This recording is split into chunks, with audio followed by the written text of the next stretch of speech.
The film starts at a Halloween party where Eric is trying to impress his friend.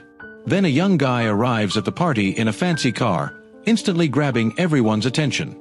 Feeling disappointed, Eric walks away from the party and suddenly notices a wooden box lying on the forest path, from which the Jester appears.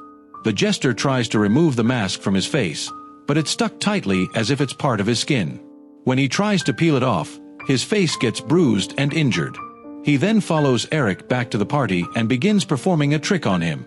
Covering Eric with a cloth, he makes him disappear, and everyone claps, unaware of where Eric has gone. Meanwhile, Eric's friend, blindfolded, tries to open the surprise box. Everyone warns her not to, but in excitement, she ignores them. She keeps striking it again and again until Eric dies. The Jester had replaced Eric inside that box, and now he's dead. As soon as Eric dies, panic spreads all over the party. Everyone starts screaming and running away, while the Jester calmly walks out, laughing. Next, we see Max, the main character of the movie. Poor Max doesn't have any friends, so she's getting ready for Halloween at home. Max is a skilled magician who knows amazing tricks and plans to visit her neighbors with her sister to perform magic and collect candy. But her mother tells her, "Max, you're too grown up for this. Go out, make some friends, and enjoy the Halloween party." Her sister leaves, and Max, not wanting to stay home alone, takes her bicycle and rides away. On the other side, we see the Jester again, having trapped another man. He had handcuffed him while doing a trick, and now the man is terrified, clearly knowing what the Jester plans to do. The Jester performs another magic trick, pulling several handkerchiefs from the man's mouth. Eventually, the handkerchiefs get stuck, and when the Jester pulls harder, a card comes out along with them, tearing the man's mouth and throat and killing him instantly. The Jester then burns the card to ashes with his candle. Meanwhile, Max arrives at a restaurant where everyone starts mocking her outfit and making fun of her. She was sitting quietly when Jester suddenly appeared and sat across from her. He acted very friendly toward Max and began performing a magic trick. Before he could finish, Max excitedly interrupted him, saying, "Wait, I know what happens next." She took the card from his hand and cleverly tricked Jester instead, outsmarting him. Jester became frustrated and walked away. Max felt hurt when he left her. When she stepped outside, she discovered that a boy had punctured her bicycle while playing a game with his friends. Furious, she threw her hat into a trash bin and stormed off. Meanwhile, we see Jester sleeping on a bench when three friends came and started pranking him. Jester stood up and began showing them his card trick. But this time, something strange happened. His trick didn't work properly. He tried guessing the cards held by the kids, but he got every one of them wrong. The trio laughed at him, calling him a fool, and were about to leave when Jester suddenly turned violent. He brutally stabbed two of them to death, while the remaining girl managed to run away in terror. As usual, Jester tried to burn his cards after the killings, but this time, the cards wouldn't burn, as if his murders held no meaning and his purpose remained incomplete. Soon after, we see Max visiting her mentor and close friend, Kat, who had taught her magic. Max tells him, "I don't understand why I'm like this. I never hurt anyone. I work hard, yet people still dislike me. They make fun of me, and even my tricks don't work." Kat explains, "That's because you don't perform your tricks with full confidence. Real magic isn't in what I taught you, it's inside you. Magic is how you make people believe through your confidence." He then shows her a wand and says, "Look, this wand is just a piece of wood in the hands of ordinary kids, but in your hands, it can be real magic." As he was speaking, Max playfully fooled him with a small trick, making him laugh. His words brought back Max's lost confidence. While heading home, Max suddenly encounters Jester again. Seeing that she didn't have her hat, Jester gently places his own hat on her head. He asks Max why she looks so sad, and Max tells him everything. Wanting to cheer her up, Jester heads to the hotel and uses one of his tricks on the boy who punctured her bicycle tire. With a flick of his magic, he makes the boy's pants fall down in front of everyone, leaving the crowd laughing while the boy stands there humiliated and confused. After that, Jester returns to Max and suggests they go trick-or-treating together. Their first stop is at a woman's house. This time, Jester tells Max to perform the trick herself.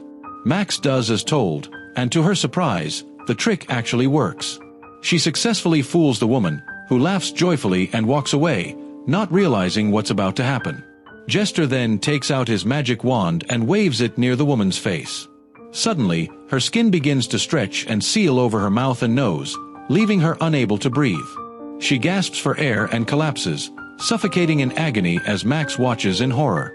Terrified, Max runs away while Jester stands there smiling, lighting his candle and burning one of his cards. This time, the card burns completely. Jester's grin widens. His purpose feels fulfilled. Panicked, Max jumps on her bicycle and rides as fast as she can toward home. But Jester appears out of nowhere, blocking her path. He grabs her, causing her to fall off the bike.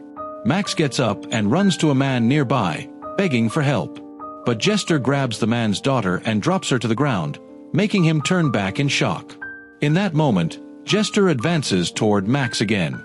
Out of breath and trembling, Max tries to use her inhaler, but Jester snatches it from her hand. Gasping for air, she runs and hides under a trash bin, trying to stay quiet.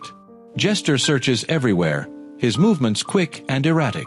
Then, he hears her panicked breathing echoing from under the bin. Slowly, he reaches down, grabs her by the legs, and drags her out.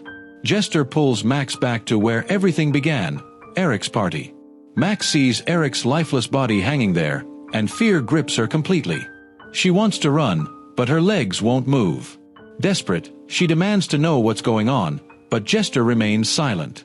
That's when Max realizes he isn't human. In desperation, she picks up a Ouija board lying nearby and tries to speak through it.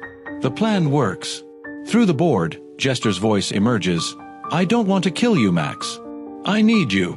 Using his power, Jester summons Eric's corpse and speaks through it, telling her, "They didn't love me either, just like no one loves you now." "They don't like you," Eric said softly. "But one day, the greatest deceiver of all, death, came to my door. I tricked him, managed to stop him from taking my soul. But in return, he gave me a task. Not just death, but death himself made a deal with me. I won't take your soul, but you'll have to do my work instead." As Eric spoke, he slowly moved closer to Max, smirking slightly. "Death gave me one duty," he continued. "Every Halloween, I must deceive 4 people with my tricks and take their souls before my candle burns out. 4 souls every year, sacrificed to death." Jester's tone darkened. "I've been doing this for years," he said. "Tricking people, collecting souls, and handing them to death. But today, you've beaten me. Because of you, my tricks won't work anymore. And now, I need you to use your tricks, to kill and finish my task." Max was terrified. Jester had already taken 3 lives that night, and now he needed a 4th. She wasn't ready for that. But Jester looked her straight in the eyes and said, "If you refuse, I'll burn alive. And when I do, the curse will pass on to you, because you're the one who tricked me." Helpless, Max finally agreed. But before leaving, she secretly took Eric's phone from his pocket.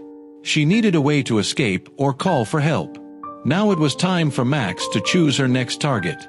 She chose the same boy who had punctured her bicycle earlier at the hotel. He was sitting there quietly, looking regretful. Max sat beside him, preparing to perform a trick. But before she could start, the boy looked at her and said, "I'm sorry. I shouldn't have done that. I only did it to impress some girls. It was stupid, and then karma hit me. Someone tricked me too, and everyone laughed at me." Hearing his words, Max hesitated. Her anger faded, and she decided not to go through with the trick. But before she could stop him, the boy grabbed the card from her hand and completed the trick himself. The moment the trick was done, Jester appeared, ready to kill him. Max shouted, "No! Don't hurt him!" But Jester ignored her. The boy, still angry from his earlier humiliation, charged at Jester, grabbing him by the collar. Jester didn't react. He simply raised his hand and began choking the boy. Then, in one swift and brutal motion, he shoved his hand into the boy's mouth and killed him violently. Max turned pale, pretending to vomit, then ran away. But in reality, she was trying to call for help using the phone she'd taken. Suddenly, the scene cut to show Jester following closely behind her, now wearing a long coat, silently watching her. Not long after, police sirens echoed in the distance. The officers arrived and demanded, "Which one of you has the phone?" Jester remained silent, saying nothing. Max, trembling but determined, slowly pulled the hidden phone from her pocket and showed it to them. Jester soon realizes that Max has deceived him and called the police. Before she can react, officers arrive and arrest him. But Jester, being who he is, doesn't stay caught for long. With a sly grin, he uses his magic to unlock his handcuffs, then turns them against the officer, binding him instead. In a horrifying act, Jester cuts off his own hands, yet still leaves the poor officer to die in excruciating pain. Another cop immediately fires at him, but the bullets have no effect. Jester simply laughs, because he's already made a pact with death. He then attacks the officer viciously, striking him again and again. In the chaos, Max takes the chance to escape. She runs frantically through the dark streets until she spots a man standing near his car. Breathless and terrified, she cries out, "Please help me! There's a man chasing me. He's trying to kill me." The man looks concerned and quickly tells her to get in the car. Relieved, Max jumps in, and they drive off into the night. But soon, Max realizes something is terribly wrong. The man's smile turns unsettling, and his tone becomes suggestive. He wasn't helping her, he wanted to take advantage of her. Before anything can happen, Jester suddenly appears out of nowhere, slamming his hand against the car window. He rips the man out of the vehicle and brutally kills him right in front of Max. Blood splatters across the glass as Max screams in terror. Jester then opens the car door and pulls Max out.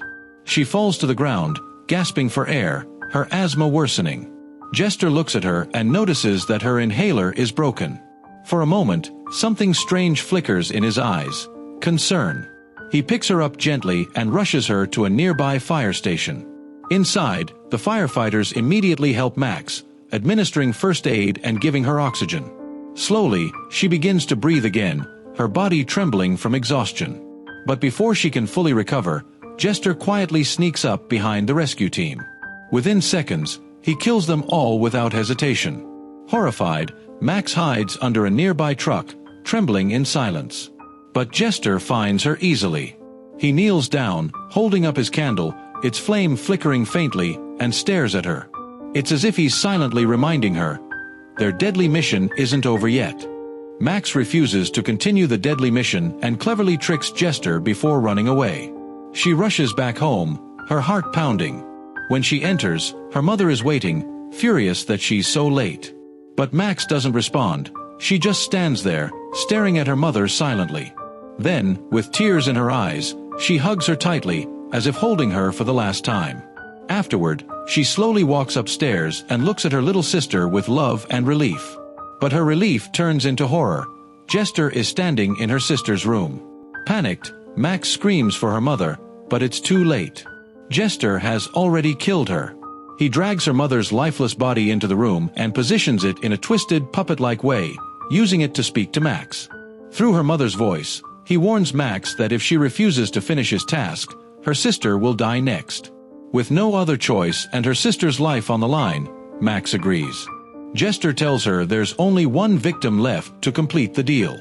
Max chooses the hotel waiter, the same man who had mocked her earlier. Together, they track him down as he's walking home from work late at night.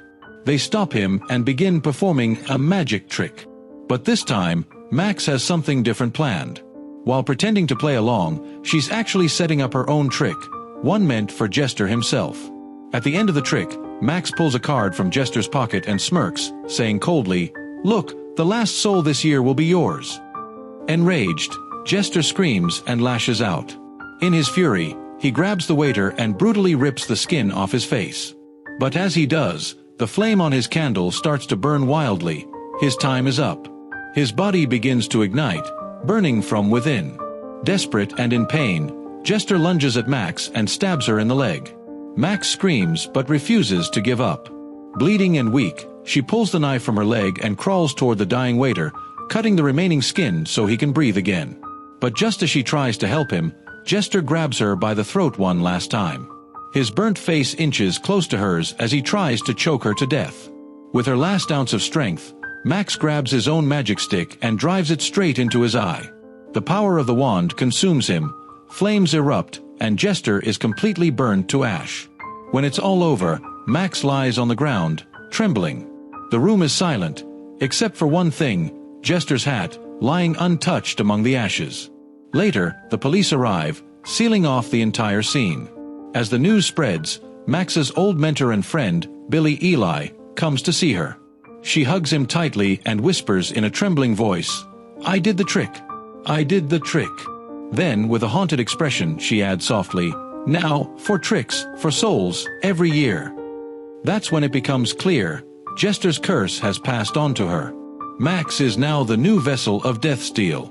And with that chilling revelation, the movie ends.